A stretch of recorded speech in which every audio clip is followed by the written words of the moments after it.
by John Dewey and Hu Shi, the famous Chinese intellectual, and others who in 1926.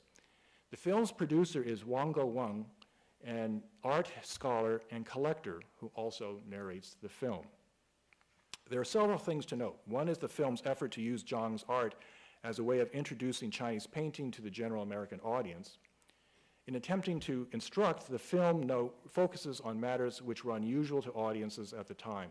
The rhythmic power of Chinese brushstrokes, the effort to present nature from the mind and not from a model, the rigorous training, and the temporality of painting. That is, the sequence of brushstrokes, their irretrievability. Note, too, that narrator's reference to music.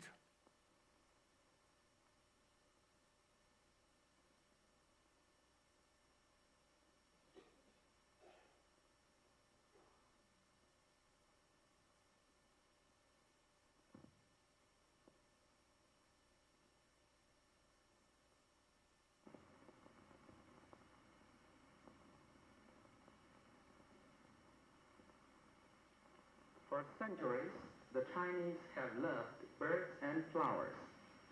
Kings come and go, but the swallows always ride the spring wind. Professor Zhang specializes in painting birds and flowers. He paints with his arm free. Only thus can he obtain sweet and forceful brush strokes.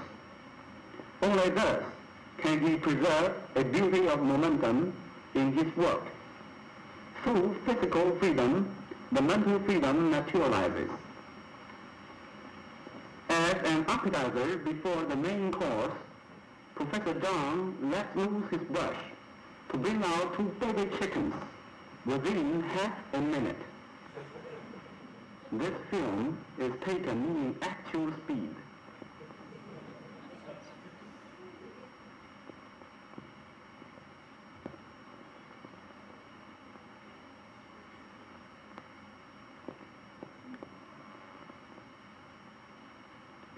Several colors are absorbed on the same brush, and they blend freely as the brush strikes the paper.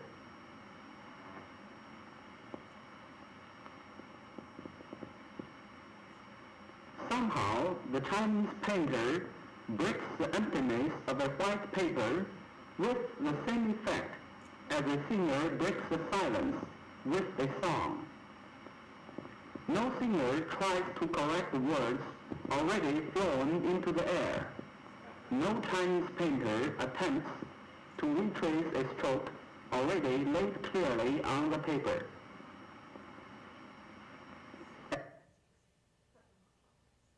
The Chinese painters cherish is rhythm or rhythm.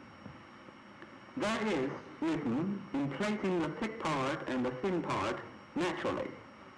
There is rhythm in releasing heavy tones and light tones alternately or gradually. Even a little sketch like this reveals this kind of rhythmic vitality.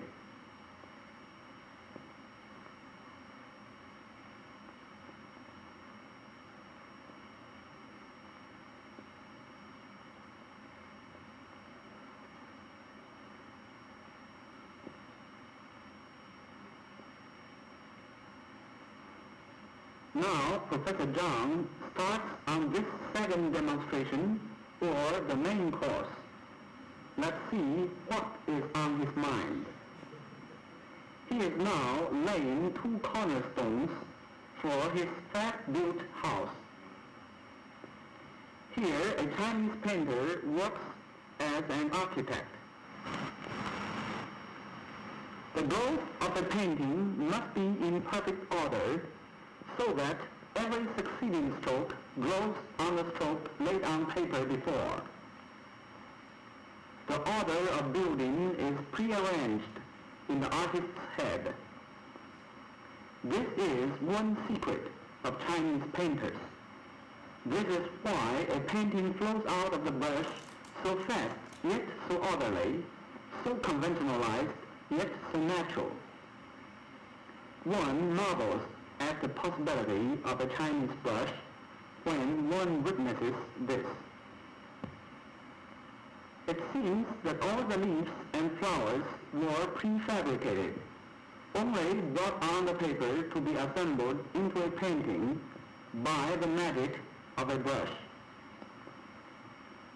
Yes, in a sense, they are prefabricated. The colors are already mixed on the brush. The forms have long been visualized in the artist's eyes, and the general scheme is preconceived with his years of experience. And what more, when a brush is tamed, it can really play merrily on paper to the artist's heart's content. For with the taming of the brush, the main part of the artist's technical training goes.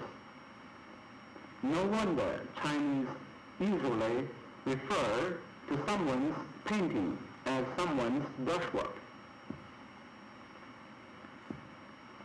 While the brush tip defines the shapes, the artist's wrist gives the substance, and the artist's arm commands the movement. These branches show clearly the subtle combination of the three elements at work.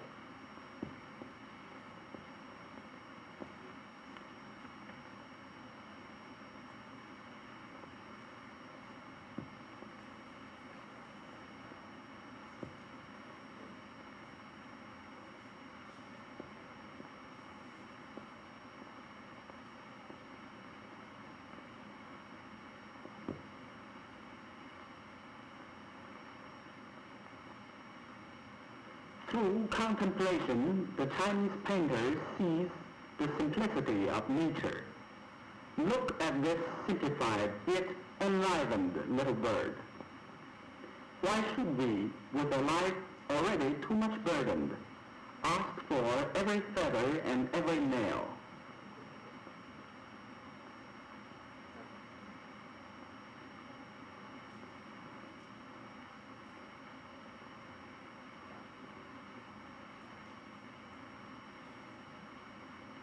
Chinese painting has the combined quality of a preliminary sketch and a finished painting.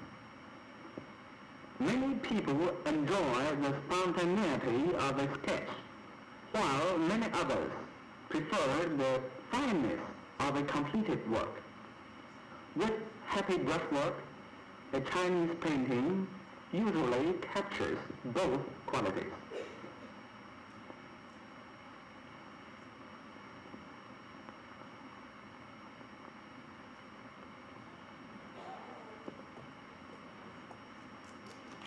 Thank you.